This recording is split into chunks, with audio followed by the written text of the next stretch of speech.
चलो, Nazmin started in business as a hairdresser on 1st January 2022. Dates are important. 1st January 2022 को उसने अपना business start किया. She purchases her hairdressing supplies on credit and uses the Impress system for her petty cash flow. Nazmin assets and liabilities at 1st January 2022 were as follows. ये इस date पे उसके assets and liabilities लिखे हुए हैं. सही है. अब कौन से एसेट्स हैं? ये जो मोटर व्हीकल है, वी ऑल नो ये हमारा एसेट है. बैलेंस एट बैंक मेरा एसेट है. पेटी cash is also my asset. Cash का छोटी फॉर्म को कह रहे हैं पेटी cash, and bank loan is my liability. ठीक है. Prepare the journal entry to record the opening assets and liabilities at 1st January 2022. A narrative is not required. आपसे वो पूछ क्या रहा है? वो आपसे कह रहा है कि सर आप ये ओपनिंग एंट्रीज जनरल में पास करना है. अब देखने को तो ये मुश्किल लगता है, लेकिन ये बहुत सिंपल सी चीज है. क्या तरीका है? जितने भी ऊपर एसेट्स मेंशन है ना, वो सारे के सारे बेटा मैं डेबिट साइड पे लिख दूंगा, और जितनी लायबिलिटीज मेंशन है उनको क्रेडिट साइड पे लिख दूंगा. और जो दोनों का डिफरेंस आएगा, एसेट माइनस लायबिलिटीज का जो डिफरेंस है, वो हमें पता है क्या होता है. Capital. And this capital, the amount of capital should be on the credit side. तो सारी चीजें प्रॉपर फॉर्मेटिंग से कैसे करनी है? पहले you need to write the date. First column में आप ईयर मेंशन करते हैं, 2022 है, जनवरी 1. तो सबसे पहले मोटर व्हीकल 11,000 की डिटेल्स में लिखे मोटर व्हीकल,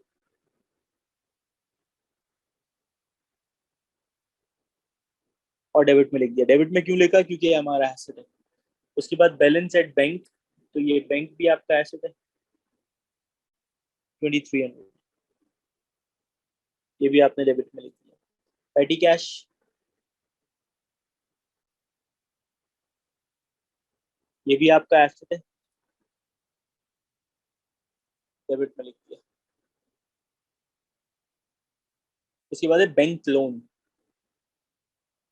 जरूरी नहीं है, लेकिन हम करते क्या है कि क्रेडिट में जो भी चीज लिखनी होती है उसको थोड़ा सा आगे करके लिखते हैं. तो bank loan is my liability, I am going to write it on the credit side. उसमें थोड़ा सा आगे करके लिखूंगा 2500.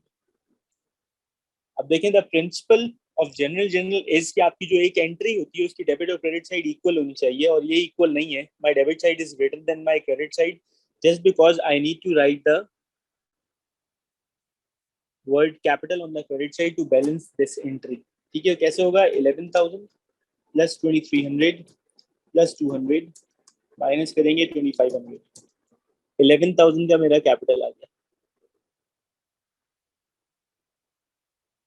और इसको आप ये भी कह सकते हैं कि ये आपकी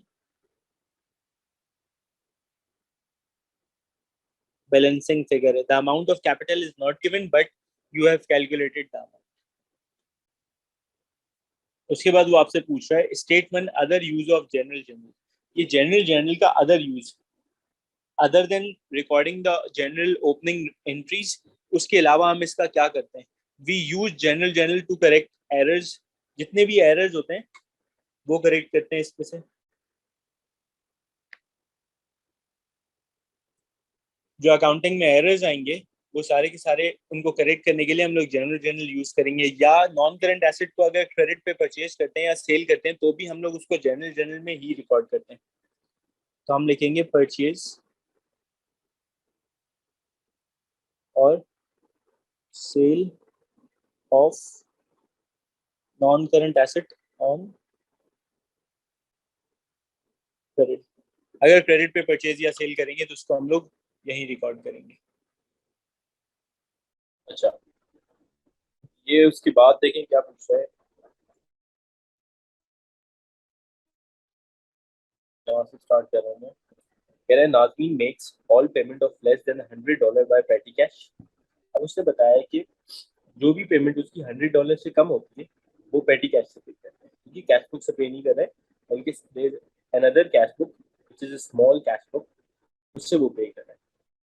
और उन्होंने आइडेंटिफाई करने के लिए दिया हुआ है कि $100 से भी जो कम है ना वो पेटी कैश से है, जो $100 से ज्यादा होगी वो कैश बुक से ऑब्वियसली पे करेगा. Impressed amount which is 200 is restored on the first day of each month from the bank account. Impressed amount जो भी आपने एक अमाउंट सेट किया हुआ है पेटी कैश को देने का, वो इम्प्रेस्ड अमाउंट होता है जो ऑटोमेटिकली रीस्टोर हो रहा होता है कैश बुक के थ्रू. वो आपने सेट किया हुआ है $200, ठीक है। $100 से कम की पेमेंट सारी की सारी कैश तो पेटी कैश से जाएंगी, और इम्प्रेस्ड अमाउंट है 200 which is restored her month के फर्स्ट डे को, वो ऑटोमेटिकली रीस्टोर हो जाता है बैंक अकाउंट से, ठीक है ना। अब इसमें ये देखिएगा कि पेटी कैश में ऑलरेडी आपको ऊपर मिलेगा $200 पड़े हुए। इसका इंटरेस्ट अमाउंट भी 200 ही है, तो इसका मतलब है हमें कुछ लिखने की जरूरत नहीं है और मजीद लेने की कैश बुक से जरूरत नहीं है। और नीचे ट्रांजेक्शन तो देखें ये हम शुरू कैसे करें। सबसे पहले नेक्स्ट पेज पे आपकी कैश बुक है, ईयर आपका मेंशन हुआ हुआ है 2022, इस मंथ के लिए काम कर रहे हैं हम लोग, काम कर रहे हैं फॉर जनवरी 2022। मैं मंथ के नीचे बेटा लिखूंगा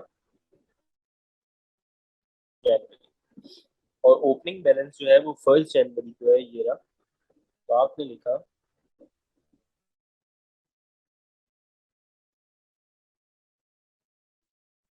बैलेंस बीडी $200 ऊपर। नेक्स्ट कह रहे हैं जनवरी 3 को पेड फॉर पेट्रोल 35, जनवरी 3 को पेट्रोल के लिए 35, जनवरी 3 आप डेट डालें, यहाँ लिखे पेट्रोल कितने पे कर रहे हैं 35, और उसके बाद ये आगे एनालिसिस कॉलम होता है, मतलब एक्सप्लेन करना होता है डिटेल में कि जो पैसे पे किए किस लिए पे किए। तो मोटर एक्सपेंसेस है वो आपको लगता है सन्ड्री एक्सपेंसेस है, लेजर एक्सपेंसेस है, क्या है ये एक्चुअली इसी अमाउंट को आगे या तो इधर आता है या तो इधर आता है या तो इधर आता है। अब क्योंकि मैंने पेट्रोल के लिए पे किए तो ये मैं मोटर एक्सपेंसेस में भी लिख दूंगा 35। नेक्स्ट है paid for magazines for the reception area $14, reception area के लिए जो मैगजीन रखा है उसके लिए $14 पे किए 8। आप यहाँ लिखे मैगजीन्स, और पेमेंट आपने की है $14।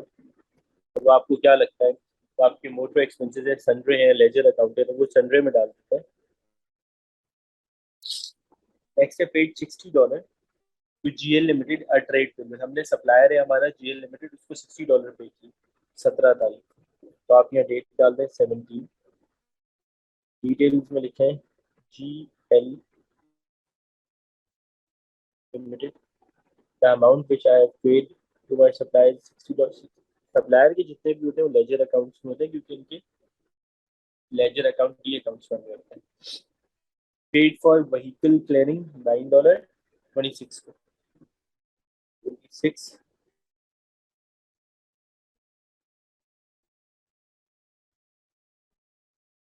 व्हीकल क्लीनिंग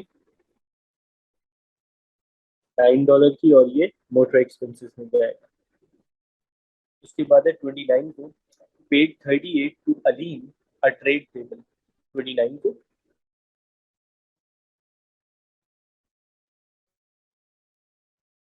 कितने पे किए 38, और ये भी लेजर में हम लिखेंगे। अब इसमें देखें कोई भी अमाउंट जो है जो हमने पे की है वो 100 से ज्यादा नहीं है, 100 से सारी कम है तो सारी की सारी मैंने लिखी है, अगर 100 से एक भी ज्यादा होती तो वो मैं नहीं लिखता, इग्नोर करता, क्योंकि वो कैश बुक में जाएगी। पेटी कैश बुक बनाना था, आप इसको बैलेंस कर लें। इसको बैलेंस करने का तरीका क्या है, आपने टोटल करना है बारी बारी, ठीक है। सबसे पहले हमारा काम ये होता है कि हम सारी की सारी पेमेंट्स के कॉलम का टोटल करें।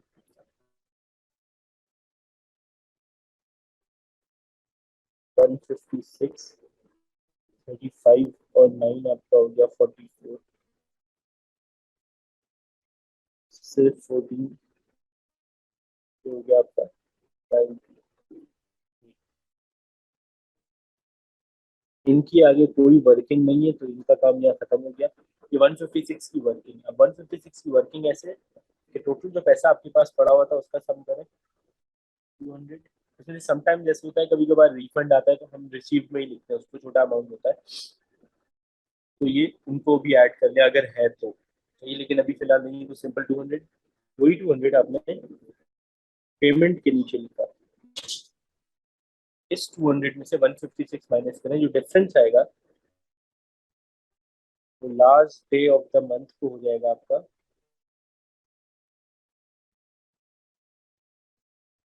Balance. in this 44 will become opening balance of February.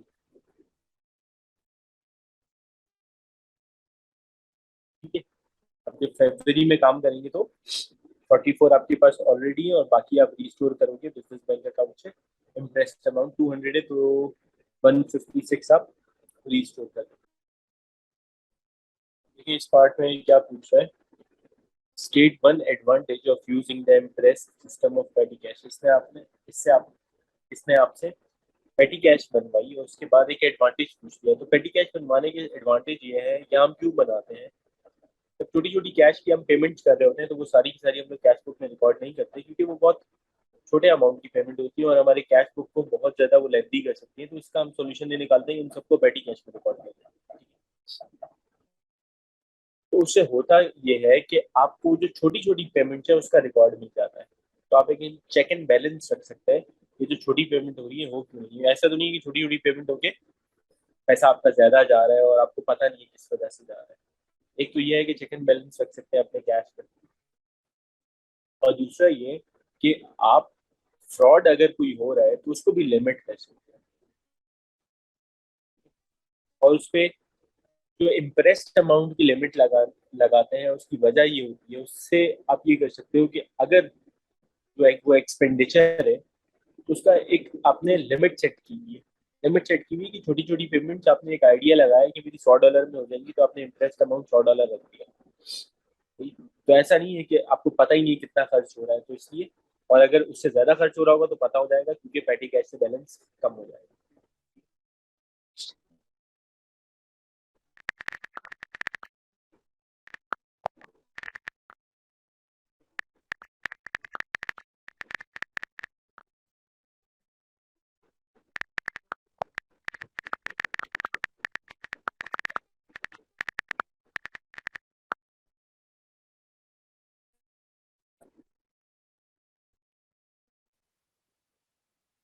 सही है। पार्ट सी देखिए मैं पढ़ रहा हूँ, कह रहे हैं complete the table below by placing a tick two indicate which document each item appears on. सही है, कौन सा डॉक्यूमेंट आएगा। The first one is completed for you, क्या है, अ क्रेडिट परचेज। कहाँ कहाँ रिकॉर्ड होगा क्रेडिट परचेज, देखो जब क्रेडिट परचेज करते हैं तो हम लोग सप्लायर से हमें इनवॉइस मिलती है, उस इनवॉइस पे लिखते हैं, और स्टेटमेंट ऑफ अकाउंट में ऑब्वियसली वो तो आएगा ही आएगा। स्टेटमेंट ऑफ अकाउंट में ऑलमोस्ट सारे की सारी ट्रांजेक्शन आती हैं because it is the summary of your transaction ना। ठीक है, उसके बाद है the balance owing by Nazmeen to a supplier at the end of the month. हमारा कितना बैलेंस रहता है, सही। तो वो कितना बैलेंस रहता है इनवॉइस पे नहीं लिखा होगा, क्रेडिट नोट पे नहीं लिखा होगा, सिर्फ स्टेटमेंट ऑफ अकाउंट पे लिखा हुआ होगा। ठीक है, कितना बैलेंस रहता है। अब परचेज रिटर्न, अब परचेज रिटर्न अगर कंफर्म हो गया, सही है, परचेज, तो सप्लायर आपको उसका क्रेडिट नोट भेजेगा और उसको रिकॉर्ड करेगा स्टेटमेंट ऑफ अकाउंट में भी। सही है, उसके बाद वो कह रहा है trade discount deducted from the list price. अगर ट्रेड डिस्काउंट माइनस किया हुआ है अगर है तो ट्रेड डिस्काउंट जो होता है ना बेटा, वो हम लोग इनवॉइस में सब्ट्रैक्ट करते हुए दिखाते हैं, हम रिकॉर्ड नहीं करते, डबल एंट्री का पार्ट नहीं बनाते, लेकिन दिखाते हैं। और क्रेडिट नोट में जब चीज रिटर्न करते हैं तब भी ट्रेड डिस्काउंट आ रहा होता है कि खरीदते हुए डिस्काउंट लिया तो वापस करते हुए भी डिस्काउंट होगा। सही। उसके बाद कह रहे हैं payment made to a credit supplier, वो इनवॉइस में शो नहीं हो रही होती, वो क्रेडिट नोट में नहीं होती, हाँ वो स्टेटमेंट ऑफ अकाउंट में शो हो रही होती है। सही है, ये ट्रेड डिस्काउंट आपका स्टेटमेंट ऑफ अकाउंट पे नहीं आता।